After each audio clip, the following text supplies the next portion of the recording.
अस्सलाम वालेकुम फ्रेंड्स, उम्रा की तफसील कुछ इस तरह से है। हालात वैसे काफ़ी साजगार अब भी होना शुरू हो गए हैं और काफ़ी ट्रैवल एजेंटों को समझ आना शुरू हो गई है हमने काम किस तरह से करना है, क्योंकि नया सिस्टम था। थोड़ी सी हर्डल्स आ रही थी, अभी भी 15-20 दिन और दरकार है सिस्टम को बेहतर तरीके से समझने के लिए। पहले जिस मर्जी बस स्टैंड से, आपको पता है, एयरपोर्ट से उतरे, जहां मर्जी टैक्सी पकड़ ली हमने, बस पकड़ ली, सिर्फ वो नैमको वाली बस नहीं थे पकड़ते, वो नकाबा वालों की होती है, वो फाइन कर देते थे। बाकी जैसे मर्जी हम मक्का से मदीना पाक, मदीना से मक्का, एयरपोर्ट जहां मर्जी आए जाएं, कोई हमें पूछने वाला नहीं था होता। किसी किस्म का कोई चेक एंड बैलेंस नहीं था होता। होटल बार बार हम तब्दील कर देते थे। इवन के गैर मुसन्नफ होटल मैंने अपने दोस्तों को 7-7 रियाल में लेके दिया हुआ है। 10-12 रियाल में मैं खुद भी रहा हूँ, 10 रियाल में भी मैं खुद रहा हूँ, 3 स्टार होटल में। अंदाजा कर लें आप, बड़े होटल है, मैं नाम नहीं लूंगा, अपने पर्सनल रेफरेंस से रहा हूँ, लेकिन आम बंदे के लिए भी इतना कर देते हैं। जो ट्रैवल एजेंट ज्यादा पूरे साल में सर्विस देता है, उनका कोई क्लोजली इंडिविजुअल जाता था, उसको भी सर्विस दे दी जाती थी। इवन के गैर तसनीफ होटल ले लो, कोई पूछने वाला नहीं था होता, ओनली वीजा मिल जाता था हमें। लेकिन अब देखिए सिस्टम में एक और बड़ी जो चेंजिंग आई है, वो बायोमेट्रिक की चेंजिंग भी इसके अंदर आ गई है। हज वाला सिस्टम इन्होंने समझ लें कि ऑलमोस्ट कर दिया है सारे का सारा, और सिस्टम थोड़ा सा ये मुख्तलिफ है। अब इसमें ये हुआ है ना कि अगर पूरा ग्रुप जा रहा है तो एक ही बस में पूरा ग्रुप जाएगा। 4500 बड़ी बस करवाओ, 20-2500 छोटी बस कोस्टर करवाओ, 9-10 स्टेरिया छोटियां गाड़ी करवाओ, 3-4 हो टैक्सी करवाओ।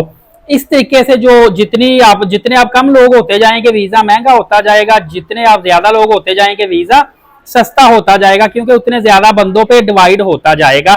ये सिस्टम अब समझ आ गई है, इसकी वजह से काफी ज्यादा स्मूथ लाइन सिस्टम होना शुरू हो चुका है।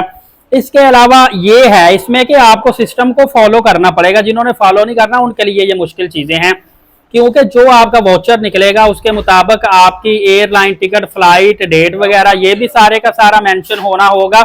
इसके अलावा आपने जिस होटल में जाना है, जिस ट्रांसपोर्ट में, मतलब कि अगर कोई भी ट्रैक करना चाहे तो मुकम्मल सिस्टम का फॉलो होना जरूरी है। इसी तरह आपको पता है उम्रा पर रहते हुए पहले हम मजीद दिन बढ़ा लेते थे, जितने दिल करे दिन बढ़ा लेते थे, 28 दिन से ऊपर भी चले जाते थे, सिर्फ हमने फ्लाइट की टिकट चेंज करवानी होती थी। अब इसमें एक ये बड़ा इशू हमें देखने को मिला है कि हमने एक तो अगर ग्रुप में गए हैं तो सवाल ही पैदा नहीं होता कि डेज चेंज हो जाएं। दूसरा, अगर आप इंडिविजुअल तौर पे भी जाते हैं तो आप खुद ही समझ लीजिए कि आप तो वाउचर के मुताबिक, वाउचर आपका जो है सऊदी वजीर मिनिस्ट्री टूरिज्म जो है वो आपके वाउचर्स को फॉलो कर रही है। और अगर आप अकेले भी जाते हैं, डेज जब बढ़ाएंगे फिर आप वाउचर चेंज करवाएंगे, फिर आप होटल के डेज मजीद एक्सटेंड करवाएंगे, उसमें वाउचर चेंज करवाएंगे। प्रॉब्लम्स अभी थोड़ी सी हैं, इसको भी मजीद समझने की जरूरत है। और इसी तरह काफी भाई मुझे पूछ रहे थे कि हमने उम्रा करना है लेकिन वाया इराक, या कुछ कहते हैं वाया दुबई, कुछ वाया तुर्की बोलते हैं, हमने उम्रा करना है, इसकी तफसील बताएं। तो आपको बताता चलूं कि अगर वाई के साथ आप करेंगे ना किसी और कंट्री से, उसमें अब 40-50 बंदों का पूरा ग्रुप तो जा ही नहीं सकता, क्योंकि आपके साथ उनकी अटैचमेंट नहीं होगी। इंडिविजुअल आपको जाना पड़ेगा। इंडिविजुअल जाने के लिए आपको इतना ज्यादा ये कॉस्टली पड़ जाएगा, हर चीज आपको पता है, जितने कम लोग उतनी कॉस्टली पड़ेगी, तो ये ज्यादातर प्रॉब्लम पेश आएगी। अभी इनके लिए कुछ चीज, मैं कहता हूँ कि मुहर्रमुल हराम का पूरा महीना आप थोड़ा सा इंतजार कर ले।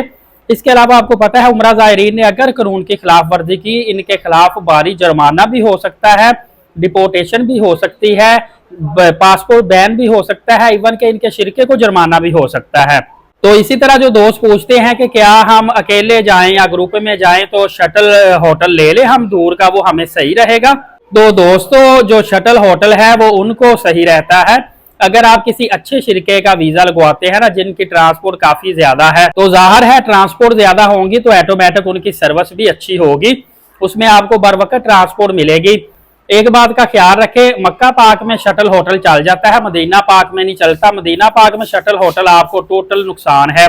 एक तो मदीना पाक में बसें कम होती है, दूसरा सिर्फ नमाज के औकात में आपको मदीना शरीफ तक लेके आती जाती हैं, 24 घंटे उनकी सर्विस नहीं होती। टैक्सी पे आप कम अज कम भी जाएंगे ना, तो एक वक्त में अगर आपके चलो 10 रियाल ना कहे 5 रियाल भी लगते हैं वन साइड के, तो आने जाने के 10 हो गए। एक दिन में 2 चक्कर भी आपने मिनिमम लगाए तो अंदाजा करें 20-21 दिन में आपका ये खर्चा कितना हो जाएगा।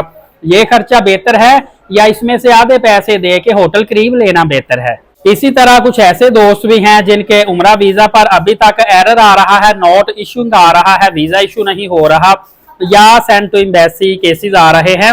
वीजा नॉट इशू जो है ये तो एक टेक्निकल फॉल्ट आ रहा है ना, और सेंड टू एम्बेसी केस जो है इसमें कोई शक्को शुबहात होते हैं, आपके पासपोर्ट पे कोई नाम गलत पिक्चर वाजिया ना हुई, कोई शक हुआ, ज्यादा आपने चक्कर लगाए हुए कोई वायलेशन हुई, कोई भीख मांगने वाला ना शो हुआ, इस तरह के मसले मसाइल की वजह से होता है, वो मामला क्लियर हो जाता है।